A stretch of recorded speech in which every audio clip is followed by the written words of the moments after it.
Hi, welcome back to Mind Control. I used to spend the night in hotel parking lots. What was I gonna do? I ain't had nowhere to stay, so I lived in the car. I had $35. And I said, come on, God, man, I've been trying to make this dream come true. You done left me out here like this. And I was crying so hard that he just said, I didn't like hear a voice or nothing, but he spoke to me in Harvey. He said, if you get up, I'm gonna take you places you ain't never been. Now I was finna quit. So I said, skip it. I'm gonna quit anyway. So I got in my car, I went to a payphone, and I was gonna call my dad. You remember back in the day where you could punch in a code and call your answering machine and get your messages? So I called, and I punched in the code, and it said, doop. He said, hey Steve, this is Chuck Sutton with Showtime at the Apollo. We saw a tape of you. You're very funny. If you could get here Sunday night, we'd love to put you on television. Call me back, let me know if you can make it. So I hung the phone up, I'm crushed. Cause my whole dream of being on TV, and I couldn't get to New York. I got $35. How am I gonna get to New York? I can't make it. So I'm standing there at the phone booth and tears just coming down my face. I said, God, so that must be a sign for me to go home. Cause this it, I ain't even got the money to go to the Apollo. My whole thing, I wanted to be on TV, I couldn't even make the dream come true. This is the most messed up moment. And so I said, man, let me call this dude back and see if he said this Sunday.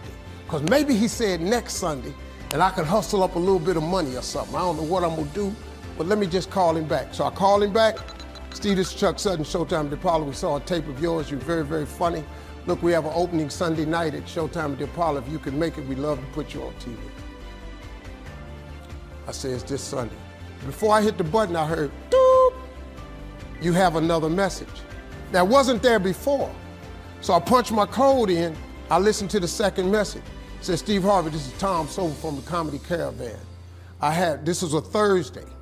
He said, I have a gig in Jacksonville, Florida on Friday night that pays $150. If you can get there Friday night, you'll make $150.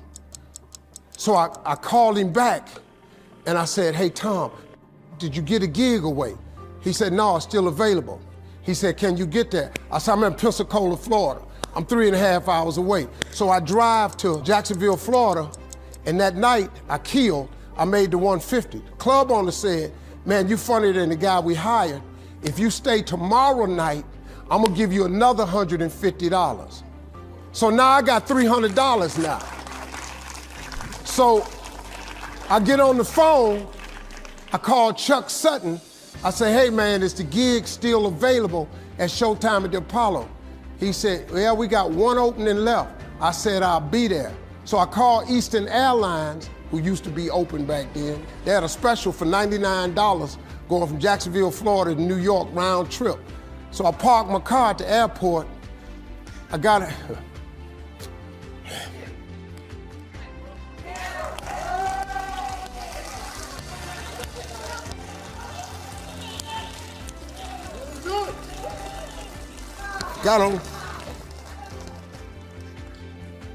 Got on plane, flew.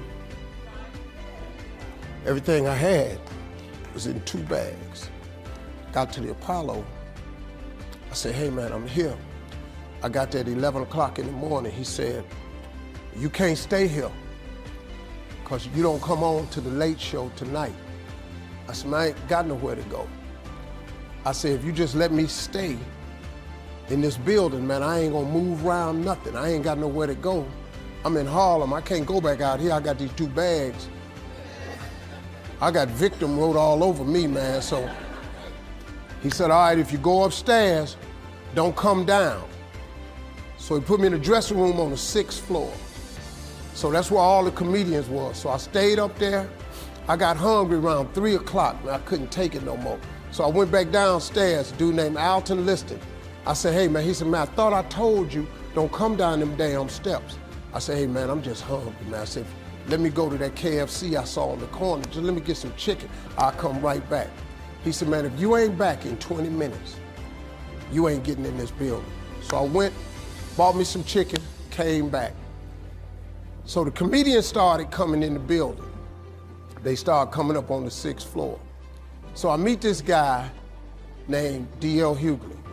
I introduced myself, he introduced himself. I'm sitting there, another guy come in named Dwayne Johnson. Then this other dude walked in named Jamie Foxx. And I introduced myself. We don't know each other, ain't none of us famous. It's 1991, man. They gave everybody the lineup. I was on the last show of the night. I don't go on to 11 at night. I done had this 4 pieces of chicken. I'm starving, man. That chicken done wore off. I'm nervous, man. I'm about to throw up. D.L. Hughley went downstairs. D.L. Hughley got booed off. Dwayne Johnson got booed off. Jamie Foxx went down there and got booed. They booed Jamie, then Jamie started singing. And then they started clapping. And Jamie had their ass, then he went back to them jokes, and they got his ass. So I'm walking down the steps and I see Jamie sitting on the steps. I said, hey man, hang in there. He said, man, that ain't never happened to me before, man. This is crazy. This is Jamie Foxx, man, one of the most talented people in all of comedy. And now, you don't even know how nervous I am, man. I can't even. My breathing is shot because these dudes been booed. So I walk out. I had wrote this joke. Mike Tyson had got in a fight in Harlem with this heavyweight named Mitch Green. Mike Tyson had hit the dude in the eye in the store. Now he was on the news, his eye was swollen. So the joke I wrote was, they was interviewing Mitch Green and he was telling everybody what happened, but his eye took over the interview. And I wrote this joke that his eye started talking and was just, I tell you what happened. The heavyweight champ's fist is coming towards my face. I just said, Lord, Lord, Lord. And I wrote this whole joke about this dude's eyeball talking. And when the punch came, and all this here, the Apollo, man, they went crazy. They lost their mind. I got a standing ovation, man. I walked off stage, man, just started crying. I couldn't believe it. They paid me. I made $750 for being on TV for one night.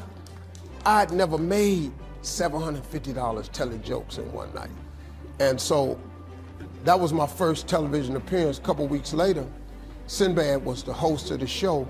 He got this job on Different World. And so he quit. And so Mark Curry became the host. And then Mark Curry got hanging with Mr. Cooper, and he quit. And they came to me and said, would you come back to New York and host amateur night for us to just try you out? Oh, ain't no problem. And so I went to New York, I hosted amateur night, and I was killing.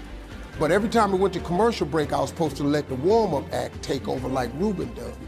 But I knew not to let the warm-up act do that because he would change the attitude of the crowd because the Apollo was a wild place. So I stayed out there. I did the warm-up and the hosting. And I created a bond with that audience. And that's how I got on TV. It was my very first TV show. I hosted Showtime at the Apollo. I ended up being the longest running host in the history of Showtime Apollo. I did that show for 8 years. Nobody ever did it for 8 years. And that was my turn back moment.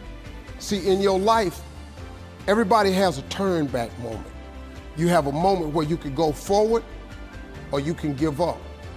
But the thing you have to keep in mind before you give up is that if you give up, the guarantee is it will never happen. That's the guarantee of quitting, that it will never happen, no way under the sun. The only way the possibility remains that it can happen is if you never give up no matter what.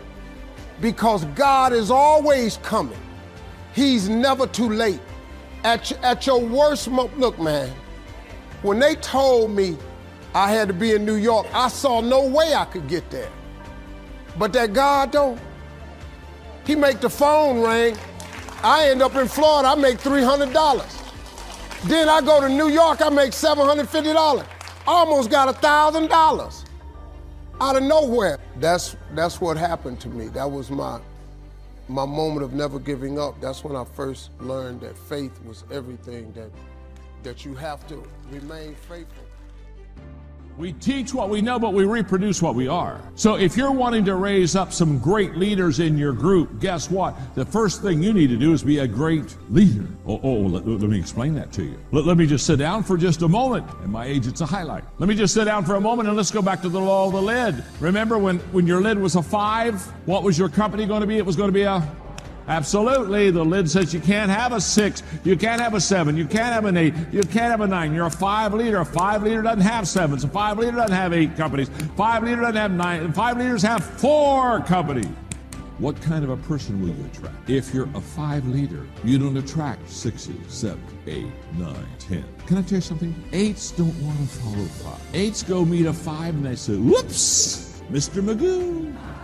So how do you attract better people? Lift your lid. If you're a 5, you get 4s, 3s, 2s, and 1s. If you're a 6, you get 5, 4s, 3s, 2s. If you're a 7, you get 6. If you're an 8, you got this? Stanford research says, just came from there. Stanford research says that 85% of everything you know, you learn visually. 85%. The reason I say that the first rule of 5 in leadership is leading yourself is because visual example is the most powerful leadership tool. Axe to cut down your tree. Trust me with that. James Allen said, people are anxious to improve their circumstances, but they're not anxious to improve themselves, and they therefore remain bound. The first person that you should teach leadership values to is you. Some of the obstacles you're up against may seem like they have the upper hand. The sickness is bigger. You've had the addiction a long time. Feels like that trouble has you surrounded. But when it's your time, like with them, it's not going to leave gradually. It's not going to improve a little here, a little there. It's going to leave suddenly, like it's in a panic, like it's fleeing for its life. Well, Joel, this sounds encouraging, but I don't believe it's going to happen quickly for me. I've been dealing with this for a long time. You're right. It won't happen for you. This is for believers. This is for people that will let the seed take root. People that will dare say, God, I agree with what you said, that you will hasten your word to perform it. Lord, I believe for a quick work. I believe enemies are hurrying out of my way. I believe I'm going to see a rapid turnaround. A friend of mine worked for this company where his supervisor wasn't treating him right. He was jealous of him. My friend had a great attitude. I never heard him complain. He just kept doing the right thing, even though this supervisor would try to discredit him and make him look bad. This went on for several years. The supervisor was in his early 40s, been with the company almost 20 years. Looked like my friend would always have to deal with this. But one Monday morning, he went to work. The owner of the company called my friend in and said that the supervisor was leaving and this owner wanted him to have his position. My friend asked, when was this going to happen? When was he going to leave? The owner said, he left last Friday. You're the supervisor starting right now. God knows how to cause people to hurry out of your way, to do things quickly, things that you didn't see coming. That supervisor could have been there another 30 years, but he suddenly left. Quit worrying about who's in front of you and how it's never going to work out. God can quickly change things, quickly promote you, quickly heal you, quickly free you. And yes, I know some things take time. We have to outlast what's coming against us. But you're going to come into these moments where God does a quick work. Now, instead of complaining, well, Joel, I don't know about for me. I don't think I'll ever get well. I'll never meet the right person. Don't turn it around. Father, thank you that my health is about to suddenly improve. Thank you that this addiction is not permanent. It's about to quickly turn around. Thank you that this depression is not how my story ends. It's about to hurry out of my way. That's not just being positive, that's releasing your faith. That's what allows God to speed things up. Pliability is an indication of experience. When you've been through enough, you become pliable, you become adaptable, you become relatable. When you've been through enough, you know how to rock with it, and you know how to roll with it, and you know how to shift with it. When you've been through enough and enough has passed through you, you've changed in your composite that you might look like dirt, but you're pliable. Somebody write on the timeline, I'm pliable. I know how to abase and abound. I'm in season and out of season. I know how to survive good times and bad times. I know how to work with whatever's thrown at me. I can make it through the winter and I can make it through a hot summer. I'm pliable. If it rains, I got a raincoat. If it's hot, I'll take it all. I know how to be pliable. Whatever season I'm in, I can be content because I'm not just dirt, I'm clay. This is the silent sermon of God. Can I preach this morning? I got up out the bed this morning to bring you a word this morning. I got out of the bed to impart unto you that if enough has passed over you, and enough has been planted in you, and enough has withered around you, it has affected your ability to develop the elasticity that it takes to be a survivor. Let me hear from my survivors. I want to hear from my survivors. Oh, no. I don't want to hear from the saints. I want to hear from the survivors. The saints can talk later. I want to hear from the survivors. A lot has passed over you, and you're still here. Survivors, make some noise. Yes. And so I thought I would start this sermon by talking about the potter's hand. For the potter's hand has reached down into the ground and extracted from the dirt the clay he thought most useful. And the reason I want you to see this image of the stooping potter is that when Jeremiah is looking at the potter stooping down into the ground to pull up the clay, my mind went back to God. Thing is, I was raised in a culture of the quiet professional, and we don't talk about what we do. And so that book, obviously I was writing a book with my brother Leif Babin, and we talked about that for a long time before we actually said, okay, let's do it. And what we knew that we needed to do was, number one, represent the SEAL teams the way that we thought they and knew they should be represented, and also make sure that we point out that the SEAL teams are just one military organization of all the military who are out there risking their lives and making incredible sacrifices for this nation and for our freedom. And so we wrote heavily about the forces in the soldiers and Marines that we worked alongside of in the Battle of Ramadi. And I think the other piece is, from my brothers that are still in the SEAL teams, when they started reading the book, and the reason that I think it's accepted by within the SEAL community is because we didn't try and make ourselves out to be something that we weren't. The guy that's in that book that's me. That's what I was like when I was in the SEAL team. That's what I was like now. I didn't embellish anything and you've read the book. The book is not about how great I was. The book is actually, a lot of it is actually about mistakes that I made and what I learned from it, and what mistakes Leif made and what he learned from them. And so that's why I think there was a little fear with that book in how my brothers in the SEAL teams would react to it. But once guys started reading it, the feedback was awesome. And so for the kids' book, I did no fear at all, none. I'm writing what I want, and I know that kids out there need it. And Discipline Equals Freedom, same thing. I'm doing what I want, and I'm putting word out there for people to the best of my ability to try and help them sort themselves out and move further along in their lives. And it's through lessons that I've learned, because I've been I'm far from perfect. And it's the same thing with my podcast. My podcast is what I want to talk about, and people have given me all kinds of advice since the beginning on what I should do and shouldn't do. And I always listen to people's advice, but I go with my gut of what I want to talk about, what people I want to talk to, what events in history I want to cover. There's been people tell me, don't make it too long, bring on guests so you're not the only voice, and don't talk about all this violence and horrible things. And if you listen to my podcast, it's very long. There's not many guests, and I talk about some pretty awful and horrendous things that have happened in the world. So I'm not afraid of doing what I'm doing, because I think I'm doing it for the right reasons. thank you so much for watching till the end. Don't forget to share your thoughts in the comments section. Please also like, subscribe, and share this video with your friends and families. Please watch our other motivational videos. Thank you again.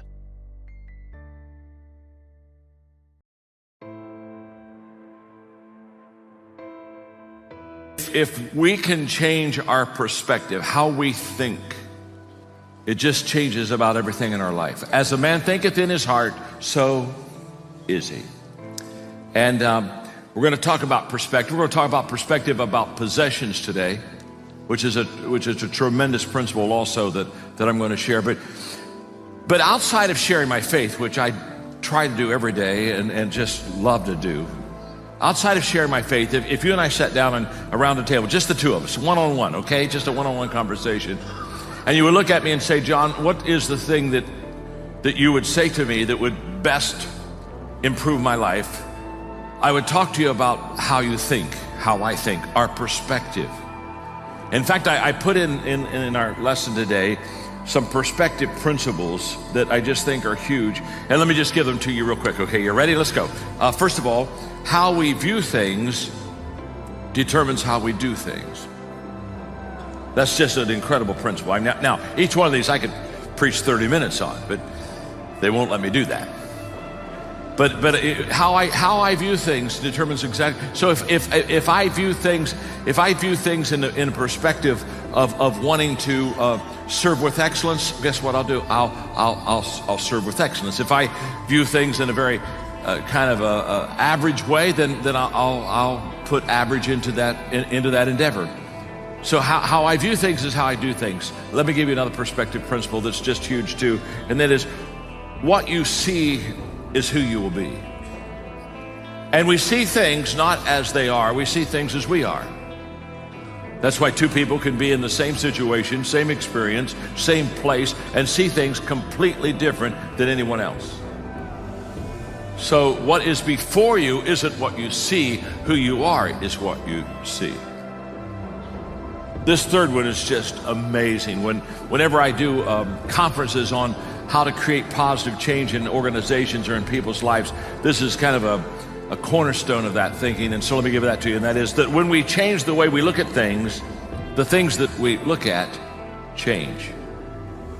I mean, I'm always interested in people who say, you know what, gosh, John, I just want to change my spouse. Good luck. My name is John. I'm your friend. Let me tell you a better way to get on with that, and that is change the way that you see that your spouse. Then all of a sudden, everything begins to turn. These perspective principles I'm giving you, they'll just change your life. And I know that as I'm getting ready to teach on possessions, I know that you don't need it because you already have an awesome perspective. But aren't you glad I'm teaching this lesson for the person on your left today? Huh? Aren't you glad? Between you and me, I know that's why you brought them here today. So just look at them and say, this is good for you. Go ahead and tell them that. This is good for you. Now, some of you are enjoying that way too much. I mean, some of you are saying, oh, this is my chance. I've been waiting for this for a long time. Let me tell you all about this. Okay. Let me give you one more perspective, just principle that's just huge, and that is what I believe about life determines how I perceive life, which determines what I receive from life. If you're not paying attention to what I'm saying, would you know what I'm talking about? No. That's so with every aspect of life, isn't it? If you're not paying attention to it, you don't know what you're eating, you don't know what you're breathing, you don't know what's happening. Most people will not notice the fragrance of the flowers or anything, they're just walking through like rocks. Or let me say a bull, because they want to, a bull is worshipped in the stock market. It's an evolutionary fallback. If you walk like a bull or a bear, it's an evolutionary fallback. You evolved to be a human being, taking millions of years, now you don't want to fall back. To be human means, what is unique about a human being is, we do the same things what the other animals do. It is just that all that the animal can do, we do the same things, but we can do it consciously. That's a big difference. And doing anything consciously will not come if you don't have sufficient attention towards things that you do or things that you do not do. especially things that you do not do. You must have absolute attention towards those, otherwise they'll creep into you. So this attention deficiency syndrome has happened because people's idea of education is information. Right now, the whole idea of human education system has become heaping you with information. The more information you heap upon on any mind, or let's say starting from childhood, the more he will develop aversion to attention. Because without knowing anything, information gives you a false feeling that you know everything. This has become a fashion now. Today, if you're invited for a dinner party, you Google out information about the 100 billion galaxies, they've all been numbered and named and all that, okay? That 566BZ, that galaxy, you know, about that you know some information. You Google out, get these 2 sentences out and go to the dinner party. Whoever talks to you, they say, how are you? Hey, do you know about this galaxy which is a trillion light years away, which is a BB whatever? And you talk about it, everybody thinks you're smart. There's a whole problem with the world right now. We're considering information, we're mistaking information for intelligence. An entrepreneur or anybody who wants to navigate through any situation needs intelligence, not just information. Information may be useful on the side, but it is intelligence which will allow you to navigate through a particular situation in a unique way, not the way somebody else is doing. We are mistaking information for intelligence. Once you heap yourself with too much information, now attention is a serious problem. Once you have no attention, once you have no ability to hold your attention, you have lost your ability to access your intelligence also. You will just churn out the information from memory. Because happiness does not ultimately derive from this world. This world is not designed to make you happy, it is designed to challenge you. And if you believe that this world is designed to make you happy, then you're going to get very angry because as the years pass in your life, you realize, why isn't my life working? Why is this reality seems to be always throwing obstacles in my path? The moment I've said, oh, it's okay now, this problem has been solved, another one pops up from behind you. And so you have these areas of your life, the main areas being your physical health, your financial situation, your living situation, your professional situation, your relationship situation. And one of these areas usually develops problems. So you solve a problem in your financial area and then props up a relationship problem. You solve the relationship problem, suddenly you have a health problem. It's interesting that you're constantly being challenged, and you might have noticed one of the greatest sources of challenges are human beings. Because humans are incredibly challenging. And although humans look to humans often for some ultimate fulfillment through other humans, more often what they find through other humans is that other humans turn out to be a source of suffering. And that is because you're stuck in the egoic mind, and you have the egoic mind has certain expectations of the world, which includes whatever you experience in this world, has certain expectations that the world cannot meet. But if you believe that the world should, then that is a delusional reality that you will be continuously unhappy. The world continues to challenge you, but you believe the world is here to make you happy. That's a terrible dilemma. So it means all your expectations are delusory, but you don't know it, and that creates an enormous amount of suffering, because then every challenge that you encounter in this world, and they come one after another, every challenge that you encounter in this world, you then, because of that underlying expectation that something is wrong when you're being challenged, every challenge is then turned into unhappiness. There's a big difference between a challenge and unhappiness. So when you have delusory expectations of the world, then the world will make you unhappy and not happy, but you continue to believe that something has gone fundamentally wrong in your life, because life does not leave you alone. But you want some peace, you want some, you want the sense of, I've arrived, this is it. And occasionally it comes, but it never lasts for very long. So that's the dilemma. The underlying state of ignorance, not knowing that the function of this world is to challenge you, because only by challenging you does it provide the necessary incentive to awaken you.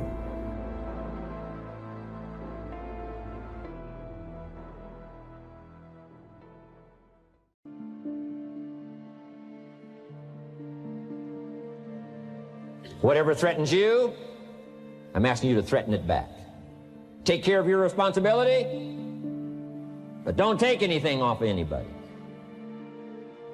Somebody wants to destroy your chances for a good future by their negative talk, negative thinking, putting it all down. I'm telling you, walk away if you have to. Walk away. Whatever threatens you, threaten it back. Whatever threatens your opportunity, threaten it back. Now, some of our enemies are on the outside. So you need that strong why to keep you focused, to ignore all the other obstacles and opportunities, to really go after that thing and to have tested. You've tried a lot of things. You did not prematurely optimize. So I know that this one is good for me. I know that I'm not, because a lot of people, they end up they like the beginning. And so in the beginning, I know why I'm here. I'm ready to fight. This is good. And then as time wears on, laziness kicks in. They like distraction. Maybe they have ADHD. They want the next dopamine hit. They pick up their phone and suddenly they think it's, oh, well, this, Tom said to only do the one that gives me more energy. This doesn't give me enough energy. I'm going to go try something else. I would say once you've done the early exploration, of 15, 20 different things and found some that give you more energy than they take, then if more than 3 times you find yourself starting only to stop and want to start over again, that is, you're lacking grit. Was an accomplishment. Me losing 10 pounds and then 50 pounds. And then the more I did this, the more I gained confidence. And then the more I gained confidence, the more I realized these guys can't do what I'm doing right now. I had no coach, had no trainer, had no money. I didn't know how to lose weight. I had no knowledge of what I was doing. I was just working. I was just sacrificing. And then through that, all these different tools started coming up. But I would have never found these tools if I didn't put myself in a very uncomfortable place. We all look for toughness. We all want it, but we look for it in a comfortable environment. You will not find toughness in a comfortable environment. Those of you who are listening to this, whoever hear this, you will not find it.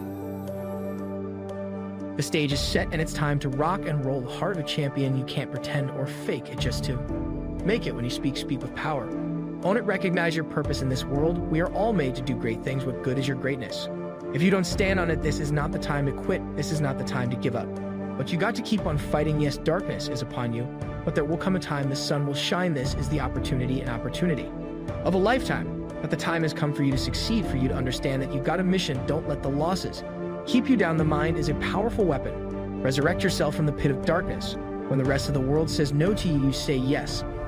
But here's the most important thing to understand. Some of our enemies are on the inside. Let me give you a quick list. Indifference. You got to do battle with your own indifference. Boy, it's easy to coast, especially if you've accomplished something, extraordinary. Now, somebody says, I got to relax. Here's the key. Not too long. The weeds will take all you plant if you rest too long. Angela Duckworth has a book called Grit where she addresses this, but basically you have to at some point draw a line in the sand and say, look, I know that in the early phases of this I loved it. Now I just need to push through the boring stuff by knowing why I'm doing this and having a desire to progress in my life, which is incredibly important. And I'm going to do that by gaining mastery in the skills that I would need to master in order to be good at this thing. And then you commit and you go. All right, that's how that's done. Next, I struggle with the consistency aspect of discipline. What advice do you have for someone like me? All right. So, first of all, you want to set yourself up in the way that we were talking about earlier to make consistency the default answer. So, we go to bed at the same time. We have our meal plan prepped out. So, we don't have infinite ingredients in the house and a bunch of junk food. It's like we have the ingredients we need to make the food that we want to make. Our gym clothes are right next to the bed, all of that stuff. So we are setting ourselves up so that the right answer is the easiest answer. Indecision. You got to make those decisions. The ones that don't turn out to be good gives you experience to make better decisions. Don't let much time go by without making some decisions. The ones that you can make quickly, make them quickly. The ones that take time, take your time. But get those decisions made. Don't let indecision be an enemy, rob you of the future, empty your bank account, leave you with zero in the purse. Don't let that happen. The next one is doubt. Sure, there's doubts on the outside. People doubt that America's going to make it. People doubt that Europe's going to make it. A winner is a dreamer who never gives up. It's important for you to understand that your experience facing and overcoming adversity is actually one of your biggest advantages. How strong is your why? It's not enough for you to just say, I want to do well. You have to believe that you will do well, and you have to pursue it. You have to keep going when you run into challenges. Those who succeed are not fearless.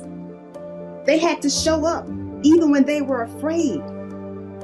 And I know it's difficult to follow your dreams, but it's even worse if you don't. You have to find a way to build your own dream, or someone else will hire you to build theirs. If you give up on your dream, there's power in your voice. You have to commit to everything that you do. Don't stop now. Don't give up on now. Keep it moving. Take control of your life. Believe in yourself, but make no mistake, you are worthy. Every day is a new day and another opportunity that others may not have. That could be no excuses. Life, how beautiful it is, how amazing it is to be able to rise up in the morning and have that sunshine on your face rather than on your grave. What makes life so unique and so beautiful? It is beautiful because wherever you have, like you may be facing what you may be, dealing with life is still good. One day I made a decision that enough is enough. I'm tired of being average. I'm tired. I'm tired of being good. I'm tired. I want to go to the dealership and buy the best car. I want to move to the nicest neighborhood. I want to fly first class. I want to go to Hawaii. I want to go to Australia. I made a decision. Enough is enough. It's showtime. Will a real Eric Thomas please stand up? Some of you in the room right now, you are where you are. You're giving 60% when you have 120 in you. Why? Because you've never made a decision. Shh, there are those of you in this room, you already there. Your problem is there's some stuff you don't want to give up to go on. You're talented. You just don't want to give up sleep. Listen to me, pound for pound, any agent in the room, pound for pound. People doubt that Russia's going to make it, that Poland's going to make it, that Czechoslovakia is going to make it. They doubt the whole world is going to make it. But I'm asking you not to pick up all those doubts. I'm asking you to have some faith, have some courage, believe, drive your doubts into a small corner. Don't let them loose like a mad dog, drive you into... Life has so many moving parts, but life is always good. Every day is a new day and another opportunity that others may not have. This life that you've been given, this life that you are temporarily holding on to, this life that has been just given to you for only temporary reasons, has more meaning than you can ever imagine. So many people in the world take life for granted instead of realizing that you have to take the opportunity to live it the best way you know how. Now on this journey of life, you're going to face a significant amount of circumstances, a significant amount of challenges. You're going to fall into areas that you cannot understand. Motivational speaker, pound for pound. Entrepreneur, pound for pound. Athlete, pound for pound. Weightlifter, pound for pound. Whatever you do, I guarantee you, when you do it, nobody can do it like you do it. The problem is you don't hardly do it. You love sleep too much.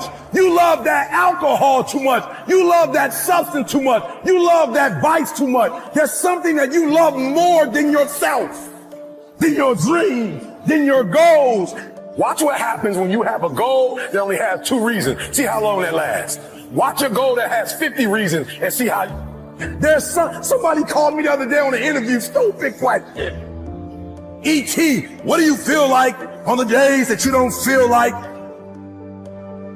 I said, ask the question again, please. Well, what do you do on the days that you don't feel like? So I'm gonna be honest with you, I'm way past that. Every day I feel like it. Every day I feel like eating. Every day I feel like giving my wife the best life.